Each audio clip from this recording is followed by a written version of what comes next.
तो स्टार्ट करते हैं हम लोग एनर्जी पॉवर्टी के साथ। तो न्यूज़ में इसलिए है क्योंकि अभी जो G7 समिट हुई है जर्मनी में, तो इंडियन प्राइम मिनिस्टर यानी कि पीएम मोदी जी के द्वारा यहाँ पे हाईलाइट किया गया है कि एनर्जी पॉवर्टी की इशू और हमें इक्वल एनर्जी एक्सेस की ज़रूरत है, जिससे कि यहाँ पे ग्लोबल साउथ हो या फिर इम्प्रोविज्ड जो यहाँ पे ग्लोबल साउथ है और जो रिच यहाँ पे ग्लोबल नॉर्थ है, उनके बीच में जो डिवाइड है वो यहाँ पे दूर हो सके।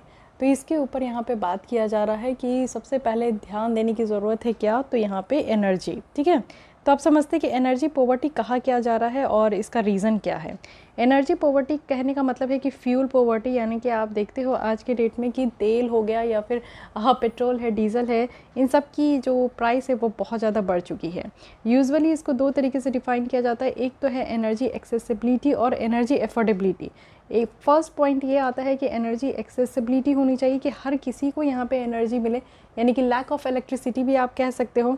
एनर्जी यहाँ पे जो है आपका इलेक्ट्रिसिटी से रिलेटेड है कि हर किसी को, हर किसी के घर तक जो है 24/7 इलेक्ट्रिसिटी की सुविधा नहीं है, तो लैक ऑफ यहाँ पे एक्सेस टू इलेक्ट्रिसिटी है। सेकंड है कि एनर्जी अफोर्डेबिलिटी, कि इतना इलेक्ट्रिसिटी आज के डेट में महंगी हो चुकी है कि लोगों के बस में नहीं है कि वो इसको अफोर्ड कर सके। तो कुछ हाउसेस जो है आज के भी डेट में आप देखो इनसफिशिएंट और पॉल्यूटिंग जो एनर्जी सोर्सेज है उसके ऊपर वो डिपेंडेंट है, यानी कि वो बायोमास को, सॉलिड जो बायोमास है उसको बर्न करते हैं। और जो खाना वाना पकाने की भी बात आती है वो भी यहाँ पे आप देखते हो कि फॉसिल फ्यूल्स वगैरह का इस्तेमाल करते हैं, क्योंकि एनर्जी अफोर्डेबल नहीं है। तो इसलिए एनर्जी पॉवर्टी कहा जा रहा है यहाँ पे इलेक्ट्रिसिटी से रिलेटेड, तो इसको ध्यान रखना है। अब समझते हैं अदर रीज़न क्या है एनर्जी पॉवर्टी का। सबसे पहले अगर इकोनॉमिक रीज़न देखें तो सबसे पहली बात है कि लो इनकम है और पॉवर्टी है हमारे देश में।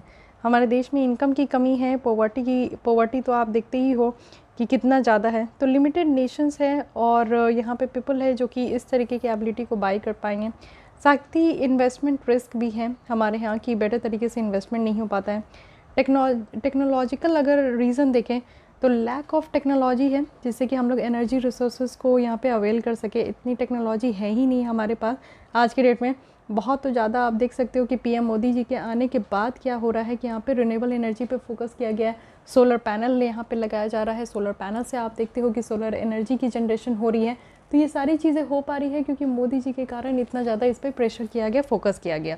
लेकिन आज भी डेट में आप देखो कि सोलर पैनल इंस्टॉल करना बहुत ही ज़्यादा ये कॉस्टली है, तो ये सबके बस की बात नहीं हो पाती है, तो ये भी अफोर्डेबल नहीं है। साथ ही इनसफिशिएंट होम और इक्विपमेंट यहाँ पे आपको देखने को मिलेगा, तो ये भी एक अलग ही रीज़न है। नेचुरल रीज़न अगर हम लोग देखें तो अनइक्वल यहाँ पे डिस्ट्रीब्यूशन है एनर्जी रिसोर्सेज का। आप यहाँ पे देखो कहीं कोल बहुत ज़्यादा मिलता है तो कहीं कोल ही नहीं है। फॉसिल फ्यूल्स की जो अवेबिलिटी है वो कहीं पे बहुत ज़्यादा है तो कहीं पे है ही नहीं। लोकेशन भी बहुत मैटर करता है हमारे देश में। आप नॉर्थ में चले जाओ तो वहाँ पे हिली एरिया है, साउथ में आ जाओ तो कुछ आइलैंड नेशन भी है। तो हर एक तरीके की हमारे देश में, क्योंकि डाइवर्सिटी बहुत ज़्यादा है, तो उस तरीके से हमारे यहाँ पे प्रॉब्लम्स भी आपको हर एक फील्ड में अलग अलग तरीके का देखने को मिलेगा।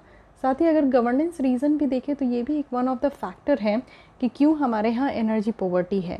आप देखो पुअर प्लानिंग है। अब तक तो आपने देखा ही नहीं होगा कि इसके ऊपर इतना प्लानिंग किया जा रहा है। जब से मोदी जी आए हैं तभी से इसके ऊपर इतना प्लानिंग किया जा रहा है और फोकस किया जा रहा है कि हम लोग रिन्यूएबल एनर्जी की तरफ बढ़ें।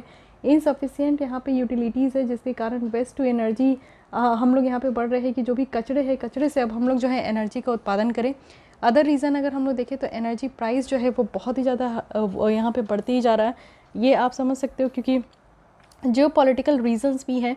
रशिया यूक्रेन वॉर हो रहा है और ना जाने क्या क्या हो रहा है ठीक है, कई बार आप देखते हो यूएस के द्वारा सैंक्शन लगा दिया जा रहा है। तो ऑब्वियस है कि हर चीज़ें घूम फिर के यहाँ पे ये देखने को मिलता है कि पेट्रोल की प्राइस बढ़ गई है। और ये आप देखते हो कि पेट्रोल यूज़ करना हर किसी का यहाँ पे होता है कि हर किसी को यहाँ पे पेट्रोल की ज़रूरत पड़ती ही है। तो ये ऑब्वियस है कि आउट ऑफ पॉकेट एक्सपेंडिचर ये हो रहा है। तो ये सारे कुछ रीज़न्स है जिससे कि ये देखने को मिल रहा है कि हाँ यहाँ पे एनर्जी जो है वो पॉवर्टी है। साथ ही अगर हम लोग देखें तो एनर्जी पॉवर्टी का इम्पैक्ट क्या है, तो इकोनॉमिक इम्पैक्ट है, हेल्थ इम्पैक्ट है, इन्वायरमेंटल इम्पैक्ट है, पॉलिटिकल इम्पैक्ट है। इकोनॉमिक इम्पैक्ट है क्योंकि आप देखो कि पेट्रोल पे ही ज़्यादा पैसे खर्च करने पड़ रहे हैं, तो ऑब्वियस है कि स्टैंडर्ड ऑफ लिविंग हमारा कम होगा, लोगों की प्रोडक्टिविटी कम हो पाएगी। अगर 100 रुपीज़ कमा रहे हैं और पहले क्या था कि 100 रुपीज़ में 50 रुपीज़ में पेट्रोल है, तो 50 रुपीज़ लोगों के पास बच तो रहे हैं, सेविंग ज़्यादा हो रहा है, तो लोग उसको कहीं अच्छी जगह खर्च भी कर पाएंगे। आज के डेट में लोग पेट्रोल ही परचेज़ करने में 100 रुपीज़ प्लस यहाँ पे दे रहे हैं, तो फिर प्रोडक्टिविटी लो होगी क्योंकि उनके पास जो है एक्सेस ही नहीं है एनर्जी का, और साथ ही उनके पास हर चीज़ की कमी है, वो फंसते ही जा रहे हैं ये विशियस साइकिल ऑफ पॉवर्टी में। अफ्रीका में आप देखो 30% तक जो पॉपुलेशन है उनके पास आज के भी डेट में इलेक्ट्रिसिटी की कमी है, तो ये एक अलग तरीके का आपको रीजंस देखने को मिलेगा। साथ ही अगर हेल्थ इम्पैक्ट देखें तो एनर्जी पॉवर्टी का इसका नेगेटिव इम्पैक्ट हम लोग ईयर ऑफ लाइफ देख रहे हैं, क्योंकि इन्फेंट मोर्टेलिटी रेट बढ़ती ही जा रहा है, यानी कि बच्चे जो जन्म लेते हैं 0 से 5 साल के बीच में, उनकी मृत्यु की दर जो है वो बढ़ती जा रही है, क्योंकि इंडोर पॉल्यूशन हो रहा है, घर में ही खाना बन रहा है फॉसिल फ्यूल से, जिसके कारण जो इतना पॉल्यूटेड धुआं है उनके कारण उनकी हेल्थ में बहुत ज़्यादा अफेक्ट हो रहा है। लैक ऑफ क्लीन वाटर की यहाँ पे एक्सेस नहीं है। इवन WHO के रिपोर्ट के अकॉर्डिंग बताया गया है कि इंडोर पॉल्यूशंस जो है इससे 1.3 मिलियन डेथ्स पर एनम वो भी लो इनकम कंट्रीज़ में देखने को मिल रहा है, क्योंकि बायोमास का इस्तेमाल हो रहा है। तरीके से अगर हम लोग देखें तो कोल्ड कंट्रीज़ में क्या है कि विंटर डेथ हो रही है, क्योंकि देखो आप जो भी ठंड वाले देश है वहाँ पे ठंड इतनी पड़ रही है कि उसके कारण लोगों की जान जा रही है, और अदर भी यहाँ पे हेल्थ कंसर्न्स है, तो हेल्थ इम्पैक्ट बहुत ज़्यादा देखने को मिल रहा है। इन्वायरमेंटल इम्पैक्ट की बात करें तो एनर्जी पॉवर्टी जो है ये एक बैरियर जैसा काम करता है, जिसमें कि आप देखो कि जब भी हम लोग कोशिश करेंगे कि एनर्जी यूज़ को यहाँ पर रिड्यूस करें, कुछ मेजर्स लाया जाए जिससे कि हम लोग एनर्जी यूज़ को रिड्यूस करें या फिर कार्बन इमिशन को हम लोग रिड्यूस करें, तो इन्वायरमेंटल इम्पैक्ट ऐसा होता है कि कहीं ना कहीं ये बैरियर क्रिएट कर देता है। अगर हम लोग को यहाँ पे अफोर्डेबल कंसर्न, यानी कि सस्ते दामों पर, यानी कि ऐसा सस्ता नहीं, यानी कि ऐसा एक रेट होना चाहिए जिससे कि मैक्सिमम लोग जो है उस रेट को अफोर्ड कर सके। तो अगर वो रेट ही ऐसा नहीं मिले और हम लोग यहाँ पे बात कर रहे हैं कि नहीं हमें जो है एनर्जी यूज़ को यहाँ पे रिड्यूस करना है, कार्बन इमिशन को रिड्यूस करना है, तो फिर ये तो एक अलग ही प्रॉब्लम क्रिएट करेगा। पॉलिटिकल इम्पैक्ट की बात करें तो लॉन्ग टर्म में क्या है कि इसका सीरियस कॉन्सिक्वेंसेस देखने को मिलेगा, वो भी ऑटोनोमस डेवलपमेंट का, किसी भी नेशन का, क्योंकि अनएम्प्लॉयमेंट हमारे यहाँ आपको पता है कि लास्ट 45 ईयर्स में बेरोज़गारी बहुत ज़्यादा बढ़ चुका है, गरीबी इस हद तक बढ़ चुकी है कोविड-19 के बाद। उससे पहले तो कहा जा रहा था कि बहुत सारे लोग जो है वो पॉवर्टी लेवल से थोड़ा ऊपर आए हैं, बट कोविड-19 के बाद बहुत ही ज़्यादा ये परेशानी देखने को मिला है। फॉर एग्ज़ाम्पल आप देख सकते हो कि येलो वेस्ट जो मोमेंट हुआ था फ्रांस में, वो ऐसा एक जिसमें कि आप देखो फ्यूल प्राइस बहुत बढ़ गया था, जिसके कारण जो है फ्रांस में येलो कलर की टी शर्ट पहन के सबको ही बाहर आ गए थे, जो कि उनका एक अलग ही मोमेंट चल रहा था। सो ये सारे इम्पैक्ट है जो कि यूनिवर्सली इस चीज़ को जो है फील किया जा रहा है। ऐसा नहीं है कि किसी एक कंट्री या 2 कंट्री में है, बट पूरे वर्ल्ड वाइड इस तरीके के प्रॉब्लम को फील किया जा रहा है। But severity is more prominent. अगर हम लोग देखें तो ज़्यादा परेशानी कहाँ होती है, डेवलपिंग कंट्रीज़ में ही होती है। डेवलप्ड कंट्रीज़ तो किसी भी सिचुएशन को संभाल ही लेते हैं, लेकिन डेवलपिंग कंट्रीज़ जैसे कि हमारा देश है, इसमें बहुत ज़्यादा प्रॉब्लम देखने को मिलता है। एनर्जी पॉवर्टी को अगर हम लोग यहाँ पे कंबाइन करें परचेजिंग पावर से, तो जैसे कि आपको पता है कि यहाँ पे लोअर परचेजिंग पावर है, हमारे यहाँ जो है लोगों के पास इतनी सैलरी भी नहीं है, क्योंकि आज के डेट में खर्चे बहुत ज़्यादा बढ़ चुके हैं। प्रिवलेंट डेवलपमेंट गैप देखने को मिलेगा कुछ इश्यूज़ को लेकर, तो ये सारे कुछ यहाँ पे इश्यूज़ हैं। साथ ही अगर हम लोग देखें कि क्या क्या चैलेंजेस हैं जो कि एनर्जी पॉवर्टी को हम लोग एड्रेस नहीं कर पा रहे, तो सबसे पहले अटलांटिक कंट्रीज़ का बहुत ज़्यादा डोमिनेंस है ग्लोबल एनर्जी गवर्नेंस में। जैसे कि इंटरनेशनल एनर्जी एजेंसी आप देखते हो, तो ये पूरी तरीके से क्या है कि एनर्जी सेक्टर को यहाँ पे गवर्न करता है। उसके बाद जियो स्ट्रैटेजिक इश्यूज़ देखें तो इंडिविजुअल इंटरेस्ट भी है, जैसे कि कुछ ऑर्गेनाइजेशन है, ओपेक इंटरेस्ट आपको देखने को मिलेगा, जिसमें कि कुछ ऐसी कंट्रीज़ हैं जो कि यहाँ पे उनका अपना खुद का हाई फ्यूल प्राइसेस रख चुके हैं। साथ ही नेटो का सैंक्शन लगा था रशिया के ऊपर, तो इनके बाद भी आप देखो कि यहाँ पे नेटो सैंक्शन से भी क्या है कि रशिया ने भी अपनी एनर्जी डेफिसिट, यहाँ पे उनकी डेफिसिट बढ़ चुकी है। रशिया का आप देखो तो 12.6% तक वर्ल्ड की ऑयल प्रोडक्शन है, तो ये भी कहीं ना कहीं प्रॉब्लम में यहाँ पे देखने को मिला। अंडर इन्वेस्टमेंट भी है फॉसिल फ्यूल्स का। अगर क्लाइमेट चेंज की बात करें तो इससे भी आप देख सकते हो कि काफ़ी जो ग्लोबल एक्सप्लोरेशन है इसमें भी डिक्लाइन देखने को मिला है। प्रोडक्शन एक्टिविटीज़ में भी यहाँ पर डिक्लाइन देखने को मिला है, जिसके कारण एनर्जी पॉवर्टी हो रही है। टाइटेंड अगर हम लोग देखें इन्वायरमेंटल रेगुलेशन है, तो इससे क्या है कि आप देख सकते हो कि कुछ यहाँ पे जो हाउस होल्ड है एनर्जी पॉवर्टी है सॉरी थोड़ी सी जो है अभी भी कफ एंड कोल्ड है, जिसकी वजह से थोड़ी बोलने में प्रॉब्लम हो रही है, बट नो इशू। चलिए यहाँ पे देखते हैं। अफोर्डेबल इशू बहुत ज़्यादा है कि लोग जो है यहाँ पे एनर्जी अफोर्ड ही नहीं कर पा रहे हैं। साथ ही डिस्ट्रीब्यूटिव जो जस्टिस है उसकी कमी देखने को मिल रही है, क्योंकि क्लाइमेट चेंज हो रहा है। तो दोनों यानी कि डेवलप्ड और डेवलपिंग कंट्रीज़ जो है अपनी कार्बन फुटप्रिंट को, जितना वो कार्बन इमिशन करते हैं, उनको कहीं ना कहीं लिमिट करना ही पड़ा है। तो दोनों कंट्री के ऊपर ये भार आ चुकी है कि अपनी फुटप्रिंट को यहाँ पे कम करे, जिससे कि एक डेवलपिंग कंट्रीज़ जो है उनको कहीं ना कहीं डिसएडवांटेज देखने को मिल रहा है। देखिए मैक्सिमम जो इमिशन हो रहा है, चाहे वो कार्बन इमिशन हो रहा है, मीथेन इमिशन हो रहा है, ये सब जो है डेवलप कंट्रीज़ के द्वारा हो रहा है। लेकिन प्रॉब्लम क्या हो रही है कि डेवलप कंट्रीज़ यहाँ पे इस तरीके का काम कर रहे हैं, लेकिन भुगतान किसको करना पड़ रहा है? तो यहाँ पे डेवलपिंग कंट्रीज़ को भी भुगतान करना पड़ रहा है। अल्टीमेटली लॉस आप देखो तो डेवलपिंग कंट्रीज़ का ही है। डेवलपिंग कंट्रीज़ में क्या है कि आप देखो हिस्टोरिकल जो इमिशन है उसका एक नेग्लिजिबल पार्ट है, यानी कि आज के डेट में जो हम लोग अचानक से कह रहे हैं कि कार्बन इमिशन बहुत ज़्यादा हो चुका है, तो ऐसा थोड़ी है कि ये 1-2 साल की कहानी है। ये लंबे अरसों से ऐसा काम होते आ रहा है, जिसकी वजह से आज की डेट में हम लोग देख रहे हैं कि इस तरीके की बहुत बड़ी परेशानी हम लोग के सामने आन पड़ी है। तो इसलिए ये बहुत ज़्यादा ज़रूरी है कि हम लोग एक डेवलपमेंटल जो गैप है उसको ब्रीच कर सके। ओके, डोमेस्टिक चैलेंज भी आप देख सकते हो कि हमारे देश में क्या क्या परेशानी है। तो हमारे देश में हाई इंपोर्ट डिपेंडेंसी है। हम लोग तो यहाँ पे एनर्जी, आप लोग को पता है कि गल्फ़ नेशन हो गया, रशिया हो गया, यूएसए हो गया, इन सब से तो हम लोग यहाँ पे एनर्जी परचेज़ करते हैं। ऑयल हो गया, ऑयल परचेज़ करते हैं। हमारा जो है यहाँ पे डेट बहुत ज़्यादा है, यानी कि कर्ज बहुत ज़्यादा है। स्लो पेस देखने को मिलेगा रिफॉर्म वगैरह का, या फिर इन्वेस्टमेंट इश्यूज़ देखने को मिलेगा पावर सेक्टर में। रिमोट अगर लिखे तो ये रिमोट लोकेशन अगर हम लोग देखें, जिसके कारण काफ़ी ज़्यादा यहाँ पे डिफ़िकल्ट हो जाता है कि एक ग्रिड सप्लाई को कनेक्ट कर सके। कॉन्फ्लिक्ट भी आपको देखने को मिलेगा, एनर्जी पॉवर्टी, और यहाँ पे एक जगह हम लोग के पास एनर्जी पॉवर्टी है, दूसरी जगह क्लाइमेट चेंज को मिटिगेट करने के लिए यहाँ पे कुछ रूल्स रेगुलेशंस हैं। तो यही समझ में नहीं आता, इन दोनों के बीच में काफ़ी कॉन्फ्लिक्ट चलते रहता है, जिसके कारण जो अवेलेबल रिसोर्सेज है उसकी यूज़ भी लिमिट हो चुकी है, जैसे कोयला हो गया या फिर हाइड्रो पावर हो गया। ठीक है, तो हमारे देश में एक अलग तरीके की प्रॉब्लम ही चल रही है, बट कोई नहीं, ये ग्लोबल इशू से कहीं अलग नहीं है, ये उसी से रिलेटेड है। वे फॉरवर्ड में कहा जा रहा है कि सबसे पहले तो हमें ग्लोबल एनर्जी गवर्नेंस को रिफॉर्म करने की ज़रूरत है। और कैसे कर सकते हैं? जैसे कि G20 हो गया, ब्रिक्स हो गया, इन सारे प्लेटफॉर्म को यूटिलाइज़ करके ही कर सकते हैं हम लोग।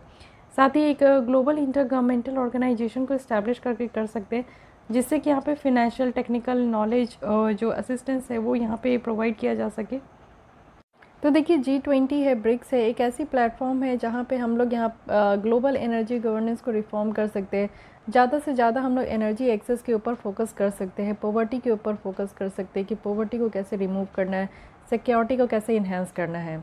जैसे कि आप एक एग्जांपल ले सकते हो कि ग्लोबल इंटरनेशनल ऑर्गेनाइजेशन है, जो कि यहाँ पे एक फिनेंशियल टेक्निकल और नॉलेज असिस्टेंस प्रोवाइड करते हैं, जिससे कि आप देखो कि एनर्जी ट्रांजिशन हो सके, एनर्जी एक्सेस हो सके, जस्टिस हो सके, एनर्जी और क्लाइमेट पे भी फोकस कर सकते हैं। साथ ही अगर हम लोग देखें तो इक्वालिटी, जो इकोनॉमिक इनइक्वालिटीज़ है उन पे फोकस करने की ज़रूरत है कि जो एनर्जी पॉवर्टी है ये डायरेक्टली किससे लिंक्ड है? तो परचेजिंग पावर से। अगर आप समझो कि बिजली का कनेक्शन नहीं मिल पा रहा है, फ्यूल नहीं मिल पा रहा है, या फिर जो बायोमास है उससे, फॉसिल फ्यूल से उससे लोग अपना काम चला रहे हैं, तो ऑब्वियस है कि लोगों के पास जो है परचेजिंग पावर लो है। इससे क्या हो रहा है कि हमारी जो एनर्जी की चॉइसेस है वो इन्फ्लुएंस हो पा रही है। अगर ऑब्वियस है कि हमारे पास गैस सिलेंडर खरीदने के लिए पैसे नहीं है, तो लोग फॉसिल फ्यूल से का ही इस्तेमाल करेंगे, उसी से ही काउडंग का ही इस्तेमाल करेंगे, उसी से ही वो लोग फूड जो है कुक करेंगे। तो ये एक प्रॉब्लम है। गवर्नेंस रिफॉर्म की भी ज़रूरत है, वो भी पावर सेक्टर में, और इसके लिए कुछ इनोवेटिव पॉलिसीज़ लाने की ज़रूरत है, कुछ एक बेटर प्लानिंग की ज़रूरत है, जिससे कि हम लोग एफिशिएंसी जो है वो लोकल से नेशनल लेवल तक हम लोग इसको इम्प्रूव कर सकें। साथ ही इनोवेशन एंड रिसर्च करने की ज़रूरत है, जिससे कि न्यू और जो चीपर, सस्ते रेट में जो एनर्जी रिसोर्सेज है, टेक्नोलॉजीज़ है, उसको अवेलेबल कर सके, कॉस्ट इफ़ेक्टिव हो ज़्यादा से ज़्यादा। हम लोग को स्मार्ट अप्लाइंसेस का यूज़ करना चाहिए, जिससे कि जो कंजप्शन बेस्ड है उसको हम लोग यहाँ पे एडजस्ट कर सके। साथ ही कॉम्प्रिहेंसिव अप्रोच लाने की ज़रूरत है, क्योंकि आप देखो यहाँ पे कि हम लोग को ऑफ ग्रिड हो, मिनी ग्रिड हो, नेशनल या ग्लोबल ग्रिड सोल्यूशन हो, ये पूरी तरीके से हम लोग को लेकर आना है, जिससे कि जो भी यहाँ पे बैरियर्स है, चाहे वो जगह का बैरियर्स हो कि टोपोग्राफी गलत है, टोपोग्राफी ऐसा है जहाँ पे कनेक्टिविटी नहीं पहुँच पा रहा है, या फिर इस रिसोर्स की कमी हो, रिसोर्स स्कार्सिटी हो, तो कोई भी प्रॉब्लम है तो उसको हम लोग बेटर तरीके से टैकल कर सके।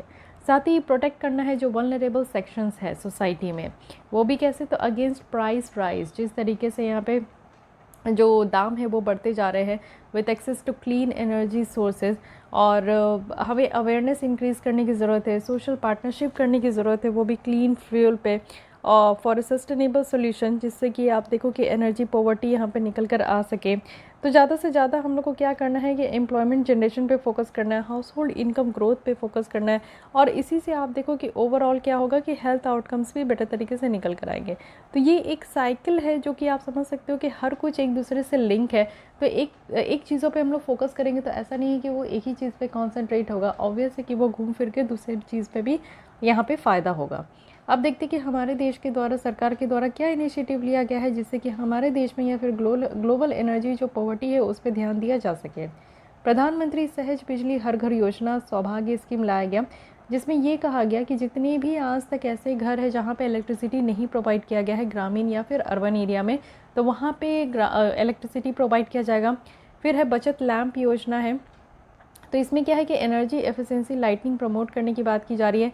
जो सोलर स्टडी लैंप है उसको डिस्ट्रीब्यूट किया जाएगा लोगों को कि वो आराम से पढ़ाई कर सके मतलब कि स्टडी लैंप से। One sun one world one grid declaration है, जो कि हमारे इंडिया के द्वारा ये किया गया है, जिसमें ये कहा गया है कि हम लोग पूरे वर्ल्ड को एक ग्रिड से कनेक्ट करेंगे।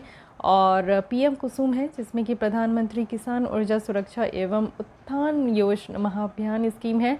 ये कुसुम स्कीम आप देख सकते हो कि यहाँ पे किसान के लिए यानी कि फार्मर्स के लिए लाया गया है और उनके लिए एनर्जी सिक्योरिटी की बात की जा रही है। साथ ही जो नॉन फॉसिल फ्यूल सोर्सेज की यहाँ पे शेयर है उसको इंक्रीज़ करना है, और किसानों को ये इस चीज़ों पे ज़्यादा फोकस करना है कि फॉसिल फ्यूल्स का इस्तेमाल वो कम से कम करें।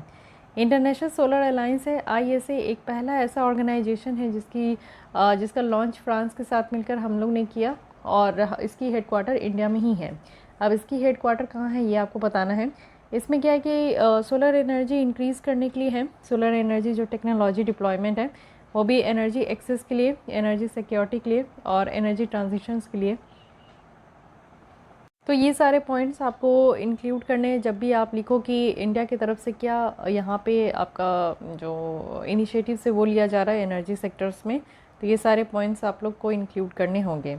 So guys, this is all about energy poverty, जिसमें कि हम लोग ने यहाँ पे देखा कि G7 समिट में इसकी बातें हुई, क्या रीज़न है कि एनर्जी पॉवर्टी देखने को मिलता है, इम्पैक्ट क्या होता है अगर एनर्जी पॉवर्टी है। देन यहाँ पे हम लोग ने देखा कि इंडिया की क्या इनिशिएटिव है, और डोमेस्टिक चैलेंजेस देखा, ओवरऑल ग्लोबल चैलेंजेस देखा, और एक बहुत ही अच्छा वे फॉरवर्ड है यहाँ पे। तो आई होप कि ये आर्टिकल आपको समझ में आया होगा और इसका इस्तेमाल आप लोग बहुत तरीके से, इट मीन्स कि इसके पॉइंट्स आप लोग बहुत तरीके से यूज़ भी कर सकते हो। Coming to the next article, जो कि यहाँ पे DMF है, डिस्ट्रिक्ट मिनरल फाउंडेशन, इसको समझने की ज़रूरत है, इससे रिलेटेड प्रीवियस ईयर भी क्वेश्चन पूछा गया है। तो देखिए अभी न्यूज़ में इसलिए है कि सेंटर के द्वारा रिलीज़ किया गया है गाइडलाइंस कि जिससे जो क्राइटेरिया है DMF फंड का उसको यूज़ करने का रखा गया है, जिससे कि यहाँ पे एक स्पेसिफाइड पर्पस में ही हम लोग इसको यूज़ कर सके, जिससे कि किसी भी एरिया का रीडेवलपमेंट हो और जो भी लोग यहाँ से अफेक्टेड है यानी कि माइनिंग एक्टिविटीज़ से जो भी लोग अफेक्टेड है उनका भी एक बेटर तरीके से डेवलपमेंट हो सके। पहले ये समझते कि रिसेंट अमेंडमेंट क्या किया गया है इस डिस्ट्रिक्ट मिनरल फाउंडेशन में। देखिए 2020 मार्च में क्या हुआ था कि सरकार के द्वारा गाइडलाइंस इशू किया गया और इसमें ये सजेस्ट किया गया कि 30% जो फंड का है उसको यहाँ पे खर्च किया जाएगा जो भी कोविड-19 से रिलेटेड खर्चे होंगे। साथ ही अगर हम लोग MMDR अमेंडमेंट एक्ट 2021 के तहत देखें तो ये बताया जा रहा है कि सेंट्रल गवर्नमेंट जो है यहाँ पे डायरेक्शन दे सकती है रिगार्डिंग जो भी कंपोजिशन और यूटिलाइजेशन इस फंड का। साथ ही 2021 में सरकार के द्वारा ऑर्डर इशू किया गया था जिसमें ये कहा गया कि कोई भी सैंक्शन या अप्रूवल किसी भी तरीके का एक्सपेंडिचर जो कि DMF फंड से होता है तो इसको भी यहाँ पे स्टेट लेवल पे किया जाएगा बाय स्टेट गवर्नमेंट या फिर किसी और स्टेट लेवल एजेंसीज़ के द्वारा। तो ये बातें रही। अब की गाइडलाइंस देख लेते हैं। ये जो डिस्ट्रिक्ट मिनरल फाउंडेशन है ये 5 ईयर पर्सपेक्टिव प्लान में प्रिपेयर किया जाएगा जिससे कि एक सिस्टमेटिक डेवलपमेंट हो सके किसी एरिया का जहाँ पे भी माइनिंग रिलेटेड एक्टिविटीज़ से वो एरिया अफेक्टेड है। तो साथ ही DMF की बात करें तो यहाँ पे एक बेसलाइन सर्वे कंडक्ट किया जाएगा वो भी यूनिवर्सिटीज़ के द्वारा। साथ ही ग्राम सभा और लोकल बॉडीज़ की बात करें तो ये इनमें भी आप देखो कि काफ़ी मदद मिल पाएगा इनको, कि किस तरीके से असेसमेंट रिपोर्ट में जिस भी चीज़ की ज़रूरत होगी उसके लिए यहाँ पे प्रिपरेशन करने में ग्राम सभा और लोकल बॉडीज़ को यहाँ पे हेल्प मिल पाएगा। साथ ही फाइंडिंग्स के ऊपर बेस्ड अगर देखें या गैप्स के ऊपर बेस्ड देखें तो डीएमएफ जो है वो एक स्ट्रैटेजी प्रिपेयर करेंगे फॉर 5 ईयर्स के लिए। अब डीएमएफ के बारे में बेसिकली समझते हैं कि किस कानून के तहत ये आता है। तो ये कानून याद रखना है जो कि काफ़ी इंपॉर्टेंट है, mines and minerals development and regulation amendment act 2015 है, जिसमें सेंट्रल गवर्नमेंट के द्वारा ये इसको बनाया गया था। यानी कि जो डिस्ट्रिक्ट मिनरल फाउंडेशन है वो इस कानून के द्वारा ही 2015 में इसको बनाया गया। इसके अंदर क्या है कि ये जो आपका फाउंडेशन है इसको हर एक डिस्ट्रिक्ट में बनाया गया है, ठीक है, क्रिएट किया गया हर एक डिस्ट्रिक्ट में जहाँ पे भी माइनिंग होना है। ये जो माइनिंग कंपनी है ना, ये इस डिस्ट्रिक्ट मिनरल फाउंडेशन को 30% यहाँ पे जो अमाउंट है उसको पे करते हैं। यानी कि 2015 से पहले ये जो है 30% पे करते थे। अब क्या है कि 10% जो है, जो भी लीज ग्रांटेड है ऑक्शन के थ्रू, वो 2015 के बाद जो है प्लस 10% हो गया है। साथ ही ये जो फंड है इसको कलेक्ट किया जाता है नॉन प्रॉफिट ट्रस्ट के द्वारा, और इसको यूज़ किया जाता है कि माइनिंग अफेक्टेड जो पॉपुलेशन है, यानी कि माइनिंग जो भी आप देखते हो खनन वगैरह का प्रोसेस होता है, उससे वो एरिया काफ़ी अफेक्टेड होता है। एक तो वहाँ के रहने वाले लोगों को कई तरीके की प्रॉब्लम्स राइज हो जाती है। इट मीन्स कि आप देखो पोल्यूशन इतना इससे हो जाता है कि जो रिस्पिरेटरी प्रॉब्लम्स है वो निकल कर आता है। समटाइम्स ये देखने को मिला है, चाहे वो ट्राइबल हो या फिर जंगलों में रहने वाले लोगों का हो। तो हर एक डिस्ट्रिक्ट में एक सेपरेट ट्रस्ट बनाया गया है। ये एक स्पेशल फंड होता है जिसको किसी भी पर्टिकुलर स्कीम्स या फिर एरिया, किसी भी जगह का काम का एकड़ एरिया है तो उसके साथ इसको टाई नहीं किया जाता है, और it does not lapse at the end of each financial year. यानी कि एक ऐसा फंड है जो कि हर एक फिनेंशियल ईयर के एंड में इसको देखने को मिलेगा कि ये लैप्स भी नहीं होता। फिनेंशियल ईयर कहने का मतलब है कि ये 1 अप्रैल से स्टार्ट होता है जो कि 31 मार्च तक चलता है। ओके, तो यहाँ पे लैप्स भी नहीं होता है। अनयूज जो फंड है ये आपका ओवर द ईयर जो है ये एक्यूमुलेट होता है। जैसे कि मान लीजिए कि 2022 में यहाँ पे 2 करोड़ से अगर इस फंड में बच गया है तो फिर नेक्स्ट ईयर जो 2023 का यहाँ पे साल आएगा तो उसमें ये जो है आपका ऐड ऑन हो जाएगा। लेकिन फिर भी आप देखो डिस्ट्रिक्ट मिनरल फाउंडेशन के साथ इश्यूज़ है। इन इश्यूज़ क्या क्या है, तो इंटर स्टेट डिफरेंस देखने को मिलेगा। ये चीज़ें आप देख सकते हो कि इसमें जो फंड में कलेक्शन है वो हर एक राज्यों का अलग अलग है। उड़ीसा, छत्तीसगढ़, झारखंड, राजस्थान, मध्य प्रदेश में अगर आप देखो तो ये 80% टोटल जो डीएमएफ कलेक्शंस है उसका होता है। लेकिन कुछ स्टेट ऐसे हैं जहाँ पे बहुत ही कम कलेक्शन है, यानी कि लेस देन 50% है। तो ये भी एक प्रॉब्लम देखने को मिलता है। लैक ऑफ रिकॉर्ड मेंटेनेंस है, यानी कि इस स्कीम के तहत जो भी यहाँ पे आपका कलेक्शन होता है उसका रिकॉर्ड भी मेंटेन नहीं किया जाता। सिर्फ फ्यू राज्य ही ऐसे हैं जो कि यहाँ पे अपना वेबसाइट बनाया है और जिनमें कि उन्होंने अपना डिस्ट्रिक्ट लेवल डेटा को अपडेट भी किया है। पावर टशल की भी बात होती है। जैसे आप देख सकते हो कि डीएमएफ एडमिनिस्ट्रेशन जो है वो डायरेक्टली यहाँ पे डिस्ट्रिक्ट के अंदर आता है, स्टेट के अंदर आता है। तो जो न्यू यहाँ पे 2021 का यहाँ पे अमेंडमेंट है तो इसमें ग्रेटर पावर दिया गया है सेंट्रल गवर्नमेंट को, चाहे वो फंड की यूटिलाइजेशन को लेकर हो या कंपोजिशन को लेकर हो। साथ ही लैक ऑफ यहाँ पे ग्राउंड लेवल पार्टिसिपेशन है कि लोगों का यहाँ पे पार्टिसिपेशन कम देखने को मिलेगा, चाहे वो ग्राम सभा हो माइनिंग अफेक्टेड एरिया में। तो इनका जो रोल है वो सही ढंग से ये काम नहीं करते। ये प्रैक्टिकली आप देखो तो यहाँ पे रिप्रेजेंटेशन, जो ग्राम सभा के मेंबर का जो रिप्रेजेंटेशन है उनका कोई स्कोप नहीं है, ठीक है, इस डीएमएफ बॉडी के तहत। साथ ही अगर आप देखो तो पुअरली प्लान्ड है या एडॉक इन्वेस्टमेंट किया जाता है। जब ज़रूरत होता है तब इसमें इन्वेस्टमेंट की जाती है, नहीं तो अदरवाइज़ इसमें कोई एलोकेशन नहीं है। फॉर एग्जांपल आप देख सकते हो कि कोई भी ऐसा सिंगल डिस्ट्रिक्ट नहीं है जिसमें कि रिक्वायर्ड इन्वेस्टमेंट किया गया है, जिससे कि चाइल्ड न्यूट्रिशन, जो बच्चे की यहाँ पे खान पान के ऊपर ध्यान देना है तो वो यहाँ पे आपका इंक्रीज़ किया जाए, और साथ ही जो अंडर 5 ईयर्स जो मोर्टालिटी है उनको यहाँ पे इंक्रीज़ किया जाए। तो इस तरीके का नॉट अ सिंगल डिस्ट्रिक्ट, कोई भी सिंगल राज्य है ही नहीं। तो ये सारे मेन प्रॉब्लम इश्यूज़ यहाँ पे देखने को मिल रहा है। वे फॉरवर्ड में बताया गया है कि सबसे पहले हम लोग को यहाँ पे जो डिस्ट्रिक्ट मिनरल फाउंडेशंस के बेनिफिशरीज है उनको नोटिफिकेशन देना होगा, उनको आइडेंटिफाई करना होगा। यानी कि जो भी यहाँ पे डिस्ट्रिक्ट वगैरह आपको देखने को मिल रहा है तो बेसिकली वहाँ पे क्या करना है कि ये जो फाउंडेशन है कि सबसे पहले उसमें नोटिफिकेशन भेजे, उसके बाद यहाँ पे आइडेंटिफाई करने की ज़रूरत है। साथ ही इंक्लूजन हो, जो भी लोग हैं उनको माइनिंग अफेक्टेड एरिया में जो है उनका इंक्लूजन करने की भी ज़रूरत है। साथ ही डीएमएफ प्लानिंग और ऑप्टिमाइज प्लानिंग करने की ज़रूरत है कि ये जो फाउंडेशन है इसमें प्रॉपर प्लानिंग होना चाहिए। साथ ही जो इन्वेस्टमेंट है उसको भी ऑप्टिमाइज़ करना है। और ये कैसे कर सकते हैं, तो हम लोग को शॉर्ट टर्म डेवलप करके और medium term plan, short term 1 से 3 साल का होगा, मीडियम टर्म जो है 3 से 5 साल का होगा, ठीक है। ट्रांसपेरेंसी और पब्लिक अकाउंटेबिलिटी की अगर हम लोग बात करें तो यहाँ पे क्या है कि सारे जो डीएमएफ रिलेटेड इन्फॉर्मेशन है उसको पब्लिक डोमेन में यहाँ पे आपका शेयर भी करना है। और ये कैसे करना है, तो तो ये सारे यहाँ पे वे फॉरवर्ड है। अब यहाँ पे हम लोग देखते हैं कि प्रधानमंत्री खनिज क्षेत्र कल्याण योजना है, इस स्कीम के बारे में आपको पता होना चाहिए।